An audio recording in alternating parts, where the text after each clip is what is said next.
BitMart এক্সচেঞ্জারে আপনারা 2টি card apply করতে পারবেন, ভিসা কার্ড। এবং এখানে এক্সচেঞ্জার হওয়ার কারণে আপনার ডলার এখানে P2P বাই করতে পারবেন। দেখতে পাচ্ছেন আমার এখানে 0.01, এই 0.01 আমার কার্ডে আছে।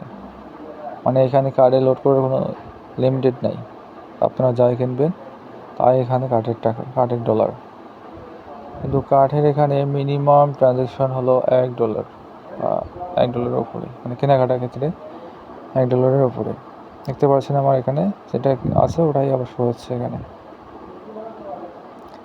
তো এখানে P2P কীভাবে নেবেন দেখতে পাচ্ছেন, এখানে P2P ট্রেডিংয়ের মাধ্যমে এখানে সেল করে নিতে পারবেন। কিন্তু আপনাদের এখানে দেখে শুনে নিতে হবে, যেহেতু এটা নতুন এক্সচেঞ্জার এবং P2Pটাই নতুন, আপনাদের দেখে শুনে নিতে হবে। এরপর হলো এখানে ডিপোজিট করার মিনিমাম কোনো টার্গেট নেই যে $1 থাকতে হবে, ট্রানজ্যাকশন থাকতে হবে আপনার হলো $1।